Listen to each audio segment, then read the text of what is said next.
기도하심으로 오늘 예배를 하나님 앞에 올려드리겠습니다. 우리를 사랑하시되 끝까지 사랑하시는 주님, 시간도 우리를 펠로십 처치로 모이게 하시고 하나님을 찬양하고 하나님을 예배할 수 있는 은혜를 주심을 감사합니다. 성령 하나님, 이 시간에 우리의 예배를 받으시고 우리를 도우시고 우리의 예배를 기뻐 흠양하여 주시옵소서. 예수님의 이름으로 간절히 기도합니다. 아멘.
16절에서 24절 말씀입니다.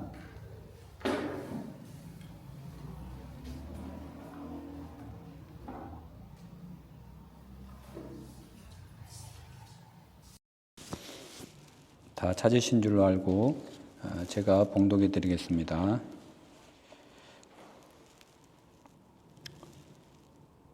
이르시되 어떤 사람이 큰 잔치를 베풀고 많은 사람을 청하였더니 잔치할 시각에 그 청하였던 자들에게 종을 보내어 이르되 오소서 모든 것이 준비되었나이다 하매 다 일치하게 사양하여 한 사람은 이르되 나는 밭을 샀음에 아무래도 나가보아야 하겠으니 청컨대 나를 양해하도록 하라 하고 또 한 사람은 이르되 나는 소 5겨리를 샀음에 시험하러 가니 청컨대 나를 양해하도록 하라 하고 또 한 사람은 이르되 나는 장가 들었으니 그러므로 가지 못하겠노라 하는지라.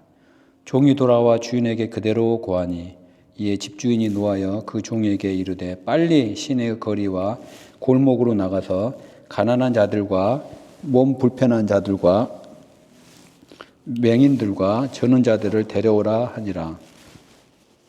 종이 이르되 주인이여 명하신 대로 하였으되 아직도 자리가 있나이다.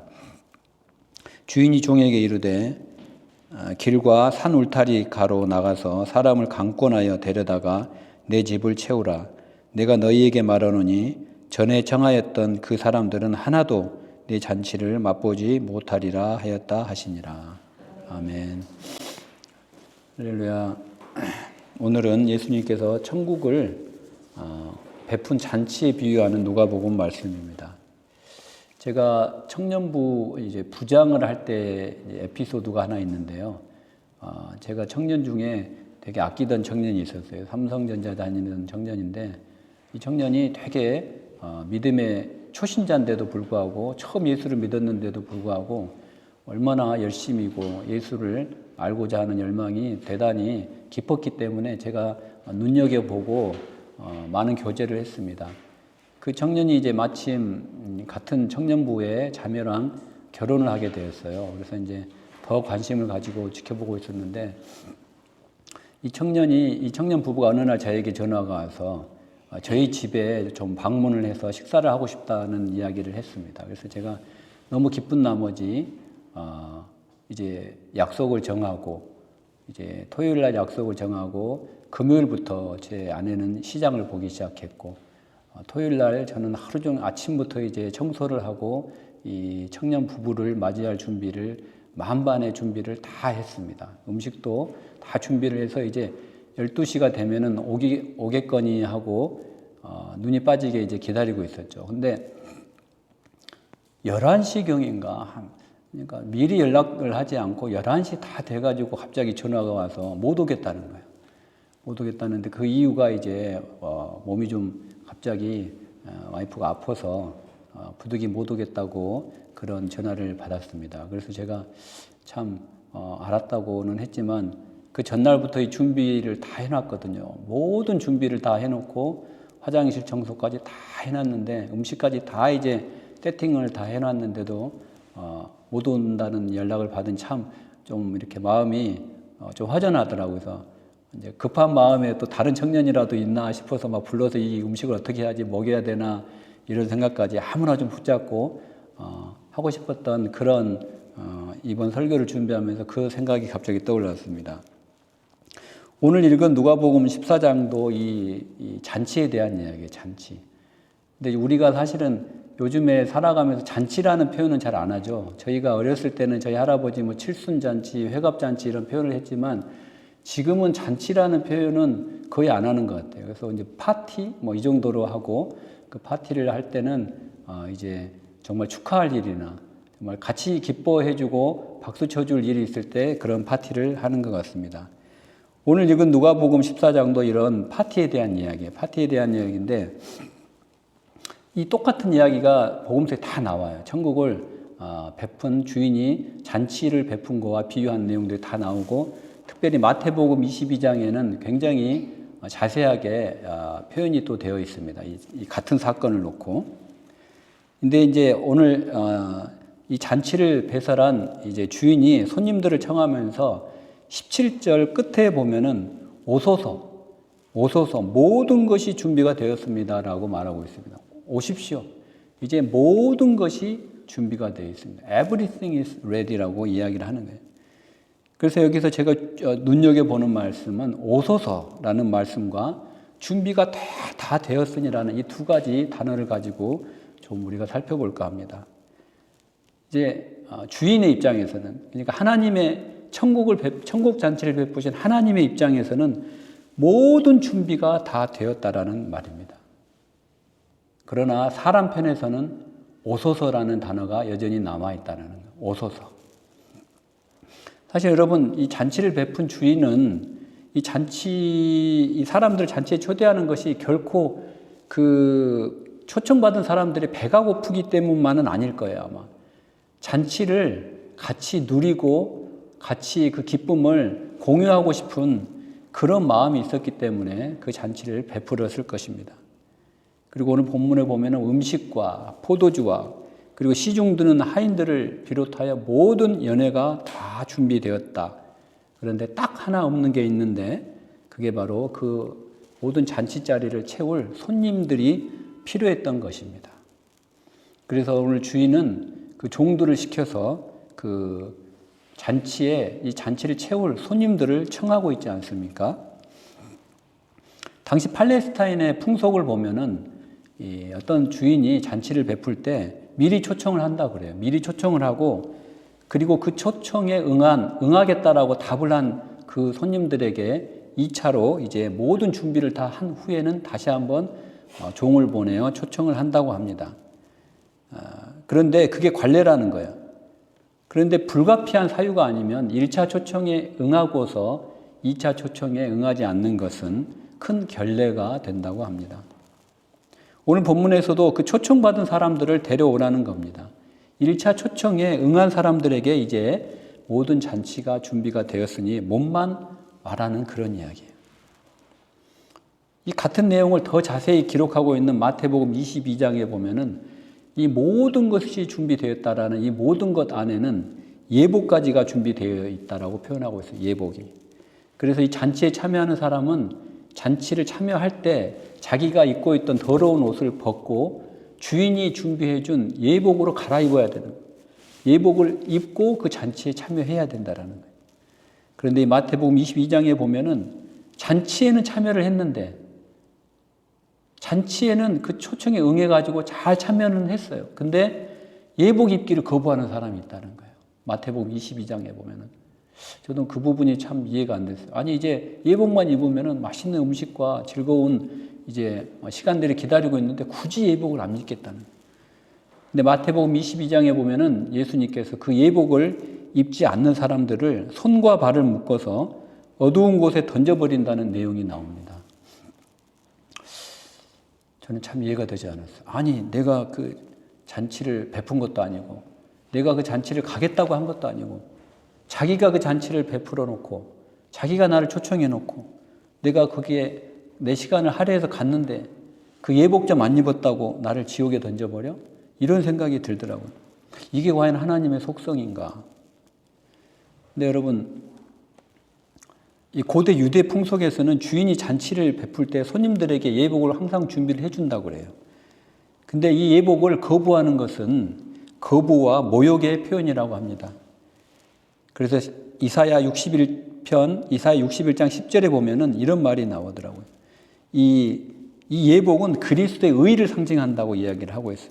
그래서 그가 구원의 옷을 내게 입히시며 공의의 겉옷을 내게 더하심이 신랑이 사모를 쓰며 신부가 자기 보석으로 단장함 같게 하셨습니다. 그러니까 이 잔치에 참여하는 것은 호기심으로 올 수도 있는 거예요. 그러나 그 잔치에 참여할 때 자기의 더러운 의, 회개하지 않는 마음, 이런 마음을 가지고는 하나님 빛이신 하나님의 그 잔치에 참여할 수가 없다라는 것이죠. 그래서 내 몸이 아무리 더러워도 예수님이 준비하신 예복을 입기만 하면은 그 모든 죄가 가려짐에도 불구하고 그거를 많은 사람들은 거부한다라는 사실입니다. 그래서 손님은 자기 옷을 벗고 주인이 준비한 예복을 반드시 입어야 된다는 거예요. 이것은 바로 자기 의를 버리고 예수 그리스도를 믿는 믿음의 표현이라는 사실입니다. 로마서 3장 22절과 빌립보서 3장 9절을 보면은 믿음으로 말미암는 칭의는 그리스도의 의로 입혀지는 거라고 되어 있어요. 입혀지는 거. 내 옷이 아니고 이미 주님이 예비하신 의로운 옷을 입어야 된다라는 사실입니다. 그리고 예수님은 지금 이 비유를 천국 비유라고 말씀하시고 계십니다. 우리는 흔히 하나님의 필요는 우리가 보지 못하고 우리들의 필요, 우리 인간들의 필요만을 집중해서 보는 그런 경향이 너무나 많이 있습니다.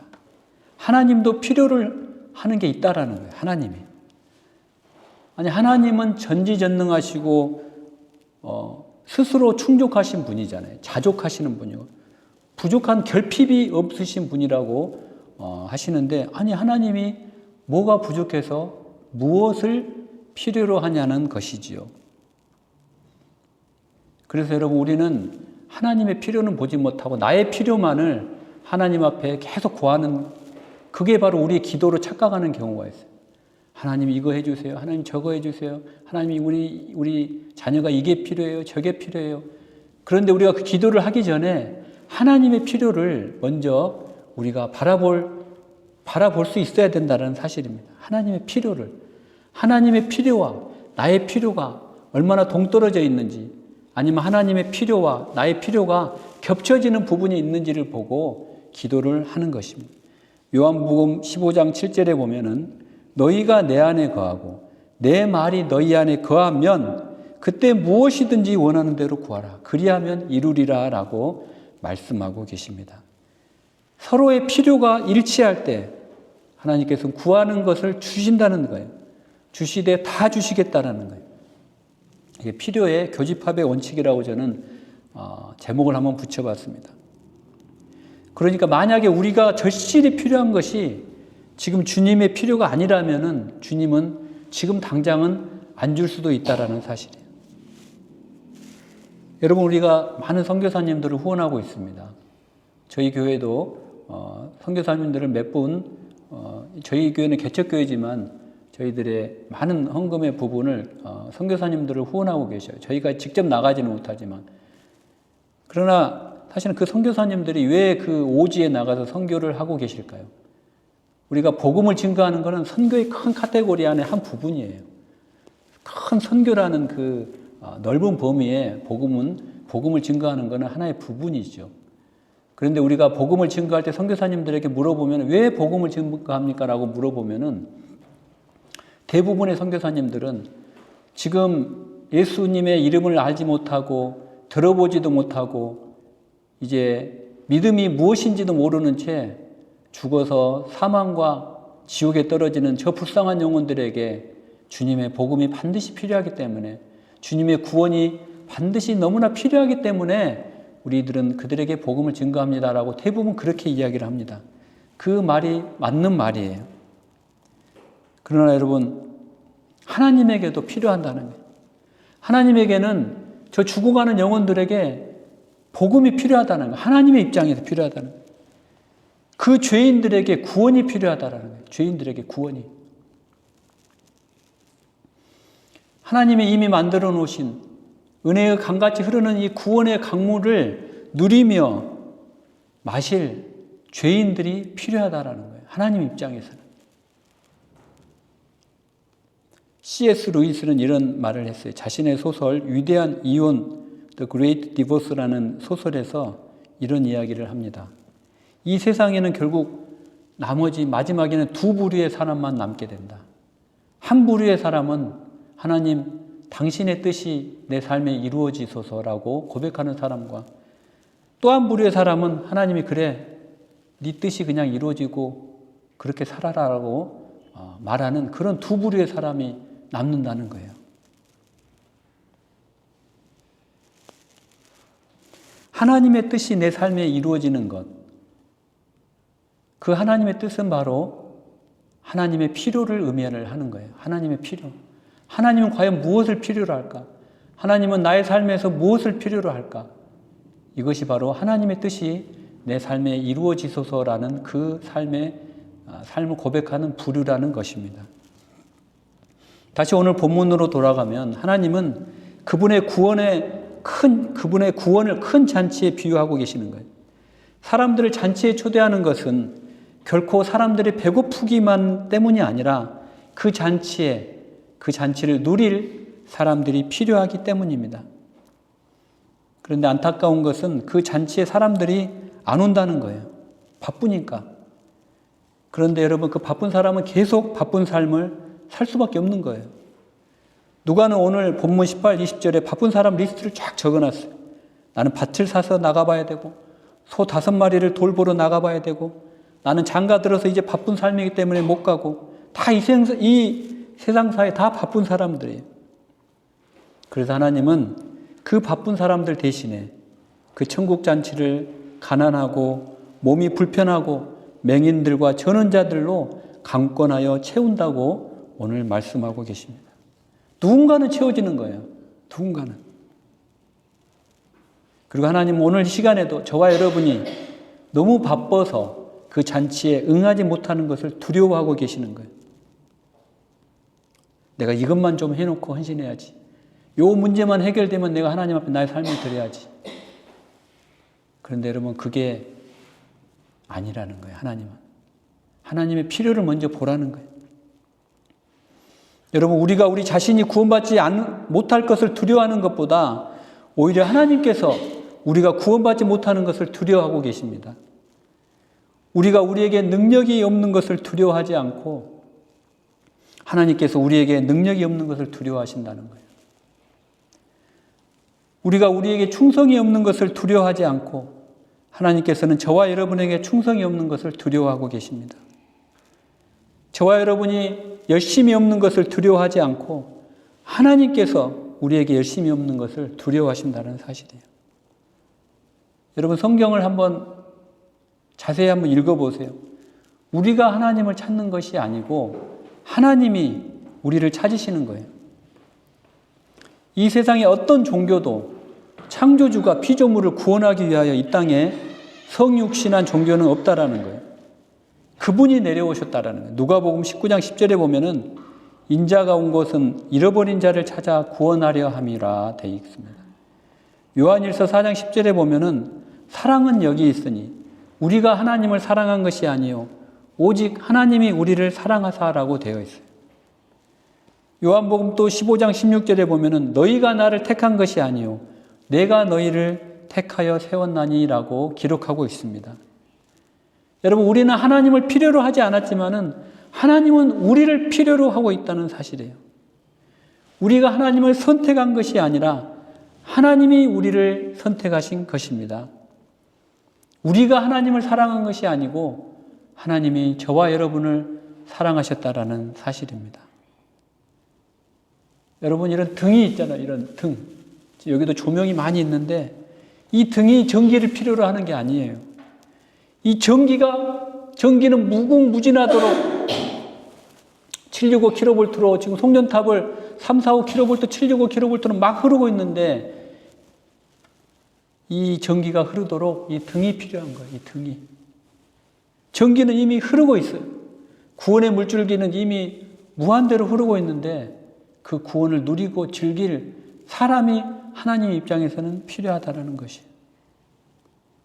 주님은 지금 저와 여러분을 향하여 2000년 전에 하셨던 말씀을 똑같이 하고 계시는 거예요. 준비가 다 되었으니 오소서라고 이야기를 하는 거예요. 너희 믿음 없음을 자책하지 말고 본래의 있는 모습 그대로 나오라는 거예요. 너에게 부족한 것 내가 채울 준비가 다 돼 있다라는 거예요. 기도의 능력이 부족하냐? 나에게 오면 내가 기도의 능력을 채워주겠다는 거예요. 말씀의 능력이 부족하면 채워주시겠다는 거예요.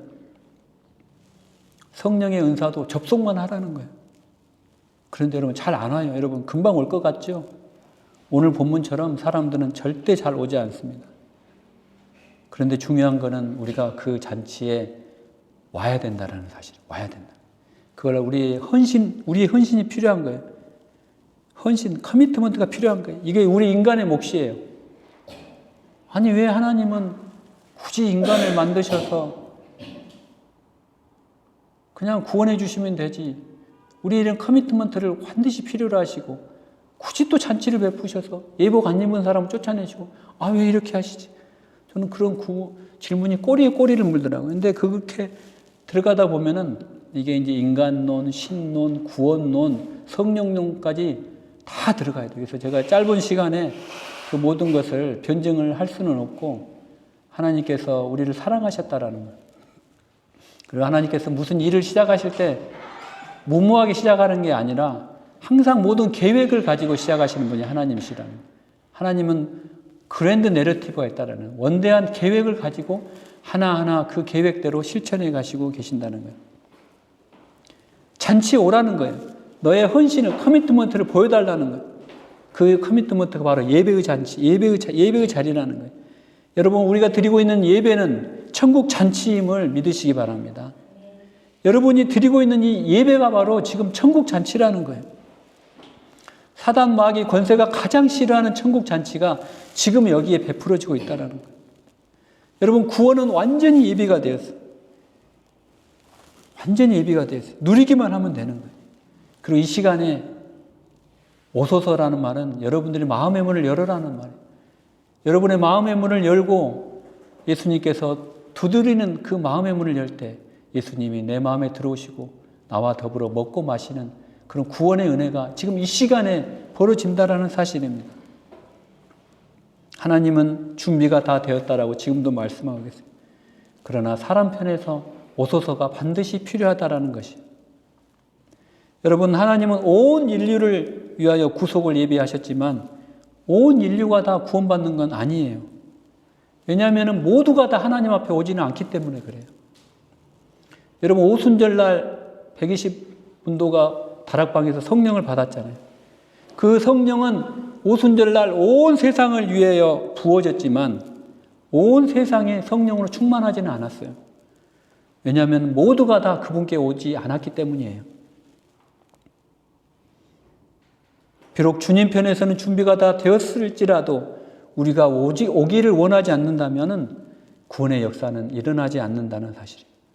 우리가 마음의 문을 열고 주님을 내 마음에 영접하지 않는다면 우리가 구원받지 못한다라는 사실입니다. 승리하지 못한다라는 거예요. 여러분, 요한복음 4장에 보면은 그 사마리아 수가성에 사는 한 부도덕한 여인에 대한 이야기가 나옵니다. 이 여인에게 예수님이 오시죠. 그러면서 내가 목마르니 나에게 물을 좀 달라라고 말씀하고 계세요. 여러분, 근데 그 요한복음 4장을 한번 천천히 한번 읽어보세요. 목마르신 분은 누구시죠? 목이 마르다고 물을 달라고 하신 분은 예수님이세요. 근데 요한복음 여러분이 4장을 다 읽어봐도 예수님이 그 물을 마셨다라는 기록은 한 군데도 나오지 않아요. 오히려 그 사마리아 이방인 땅에 수가성의 그 여인이 영원히 목마르지 않는 생수를 마셨다라고 그렇게 기록되고 있어요. 그게 무슨 말이냐면은 이 수가성의 여인은 남편이 5명이었어요. 남편이 5명이에요. 더 이상 또 남편을 갈아치워 봐야 또 만족함이 없어요. 근데 예수님은 그 여인을 향하여 내가 목이 마르니 나에게 물을 좀 달라고 해요. 예수님이 목이 말라서 물을 달라고 한 게 아니라는 거예요. 예수님은 그 수가성의 여인의 목마름을 이미 보고 계셨던 거예요. 그 수가성 여인의 목마름의 필요를 이미 보시고 예수님의 필요를 그 필요에 맞춰주신 거예요. 내가 목마르다. 내가 정말로 목이 말라서 한 게 아니에요. 그 사마리아 수가성의 그 갈증을 아시고 그 필요를 교집합으로 만들어주시고 그 갈증을 풀어주시기 위해서 먼저 예수님이 목마르다라고 다가가신 거예요. 그녀는 주님께 마실 물을 드리지 않았습니다.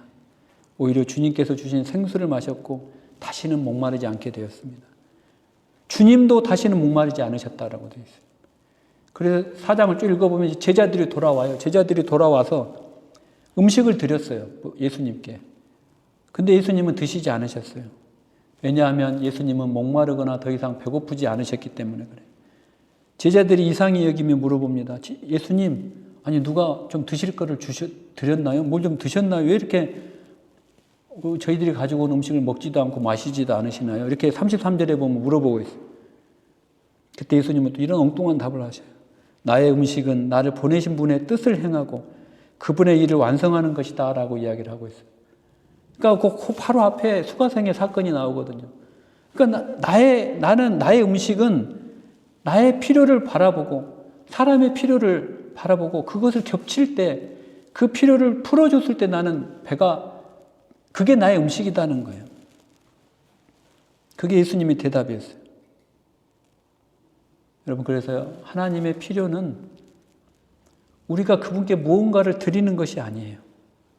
하나님의 필요는 우리가 그분께 무언가를 드리는 것이 아니라 그분께서 우리에게 무언가를 주시는 거예요. 하나님의 필요는 우리가 그분을 향하여 무언가를 하는 것이 아니에요. 오히려 그분이 우리 안에서 무언가를 행하시는 거예요. 하나님의 필요는 그분이 가난하시기 때문에 우리가 그분께 무언가를 드리는 것이 아니에요. 오히려 하나님의 필요는 그분이 풍족하시기 때문에 그 풍족함을 우리에게 나눠주시는 것이 하나님의 필요라는 거예요. 하나님은 모든 것을 갖고 계시고 아무 부족함이 없으시지만 저와 여러분 한 사람이 부족하다는 거예요. 저와 여러분이 필요하다는 거예요. 준비가 다 되었으니 오라는 이 말은 바로 그 말이에요. 모든 것은 다 나에게 있는데 그 구원의 기쁨을, 그 사랑을, 그 천국의 영생의 기쁨을 함께 누릴 저와 여러분이 필요하다는 거예요. 그 잔치를 채울, 하나님의 나라의 잔치를 채울 사람이 필요하다. 여러분, 만일 어떤 사람이 모든 걸 다 준비해서 잔치를 여러분을 초청을 했어요. 근데 여러분이, 나는 또, 내 이 식성은 좀 까다롭기 때문에 혹시 또 주인이 내가 좋아하는 빵을 준비를 안 했을까 해가지고 여러분이 만약에 내 먹을 빵을 가지고 준비를 해간다고 생각을 해보세요. 여러분, 주인이 기뻐하겠어요? 아니, 여러분은 그 잔치에 가서 그냥 먹어주기만 하면 되는 거예요. 여러분이 잔치에 참여할 때 어떤 것도 가져갈 필요가 없다라는 거예요. 여러분이 허기진 배로 참여하기만 하면 되는 거예요. 여러분이 빈손일수록 후하게 대접받는 거예요. 여러분이. 어떤 목사님은 제가 간증을 들어보니까 신방 가실 때 아침부터 이렇게 쫄쫄 굶고 가신다고 그래요. 왜냐하면은 이 신방을 준비하신 분이 얼마나 또 음식을 준비를 했는데 그거를 내가 배가 부르다고 뭐 거절을 하거나 이 음식은 내가 좀 내 식성에 안 맞는다고 이렇게 좀 이렇게 잘 먹지 않고 그러면 얼마나 마음이 불편할까 싶어서 잘 먹어드리기 위해서 그냥 아무것도 준비하지 않고 아침부터 금식하고 이제 가서 많이 먹는다고 그래요. 목사님 그런 이야기를 하시더라고요. 그렇게 해야 되는 거예요. 우리가 잔치에 참여할 때는 그 잔치에 참여해서 같이 풍성히 누려주는 것이 필요하지 내가 뭘 준비해서 가면 안 된다는 거예요. 늦은 오후 문 닫기 전에 가도 아침에 온 사람과 똑같이 대접해 주시겠다는 것이 하나님의 뜻이고 잔치를 베푼 하나님의 속성이라는 거예요. 가난한 심령, 애통하는 마음으로 그대로 오라라는 거예요. 슬픈 마음, 빛이 보이지 않는 그 마음 가지고 삶에 지친 모습 그대로 오라는 거예요. 아버지 집에는 모든 것이 풍성하다라는 사실이에요. 할렐루야, 여러분. 아버지 집에는 치유와 회복과 은혜와 성령의 충만함이 차고 넘친다는 사실을 믿으시기 바랍니다. 이것을 받아 누릴 딱 한 사람이 필요한데 그 사람이 바로 당신이라는 거예요. 하나님은 지금 이 순간에도 당신을 부르고 계셔요.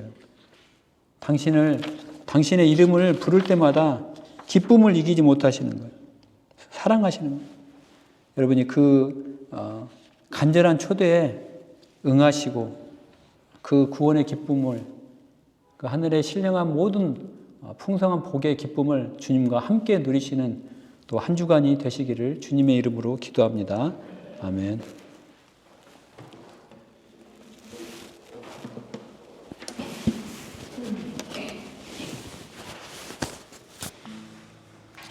우리 하나님 예호와 찬양 드리고 받은 은혜를 기억하며 하나님께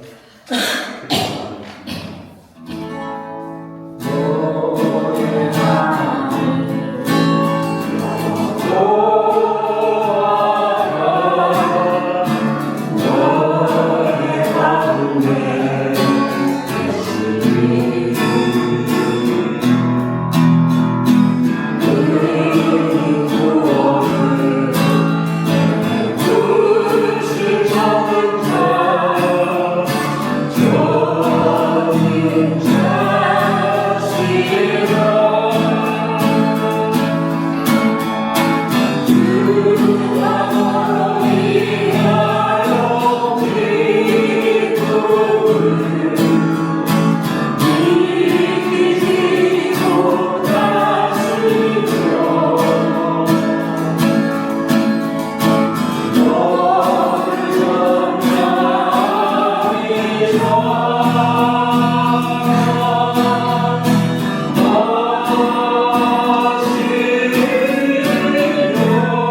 이 시간 다 같이 우리가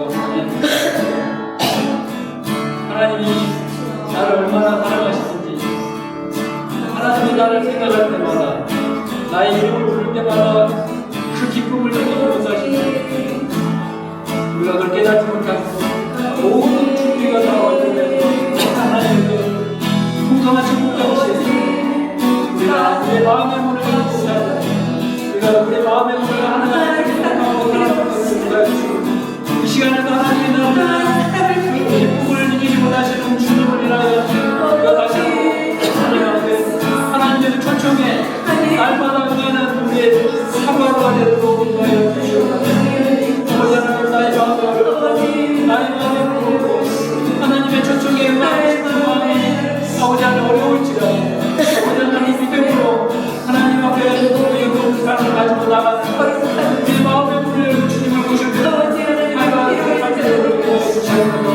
주여 너무 오래가다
내가 부족하다고 생각하는 내가 하나님의 가장 필요하는 사람이라는 것을 하나님 깨닫게 해주시는 거예요. 아버지 하나님, 우리의 삶이 하나님의 필요를 채워드리는 삶이 되도록 인도하여 주시옵소서. 우리의 삶 가운데 하나님의 필요를 바라보는 삶이 되도록 인도하여 주시옵소서. 특별히 우리들에게 주신 자녀들에도 그 자녀들이 하나님의 필요를 채우는 자녀들, 하나님이 그들을 어떠한 삶에서 필요하는지를 믿음의 눈으로 바라보게 도와주시고, 아버지 하나님, 그 하나님의 필요에 그 현장에 우리와 우리 자녀들이 서 있을 수 있도록 인도하여 주시옵소서. 다 같이 기도합니다.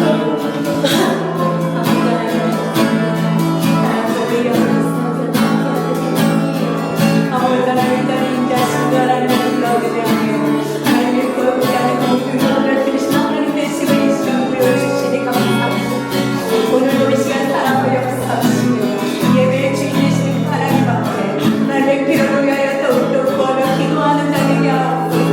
아버지 하나님, 이 땅에서 살아가는 인간에게 하나님 정말 필요를 위하여 구주로 말미암아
사랑하시되 우리의 필요에 하나님의 필요까지도 맞춰주실 정도로 우리를 사랑하시는 주님, 아버지 하나님, 정말 우리 한 사람 한 사람 정말로 필요하신 분이 아버지 하나님, 정말 부족한 것이 없으신 하나님께서 딱 하나 필요한 것이 바로 저와 여러분 우리들의 삶이었다는 것을 이 시간 깨닫게 해주심을 감사드립니다. 그 딱 하나 필요한 우리를 위하여 독생자를 보내주셨고 그 딱 하나 필요한 우리를 위하여 십자가에 달려 돌아가시게 하심으로 우리로 하여금 그 필요를 채우게 하심을 감사드립니다. 아버지 하나님, 우리가 이제 또 세상으로 나갑니다. 아버지, 이 세상에는 하나님의 필요와는 상관없이 우리의 필요를 보여주는 모든 것들이 너무나 많이 있지만 아버지 하나님, 그 가운데서도 우리가 먼저 믿음의 눈으로 하나님의 필요를 발견하게 도와주시옵소서. 아버지 하나님, 사마리아 수가성의 여인이 아버지 하나님 정말 그 채워지지 않는 그 갈증 가운데서도 주님이 주신 생수를 마심으로 그 갈증이 해소된 것처럼 우리도 하나님의 필요를 마심으로 우리 삶의 모든 문제들과 모든 필요들이 채워지는 아버지 그런 은혜를 누리는 한 주간이 되도록 축복하여 주시옵소서. 또 이 귀한 헌금 드린 손길 기억하여 주시고 이 헌금을 통하여 하나님의 필요가 채워지는 곳에 사용되도록 축복하여 주시옵소서. 감사드리며 예수님의 이름으로 간절히 기도합니다. 아멘.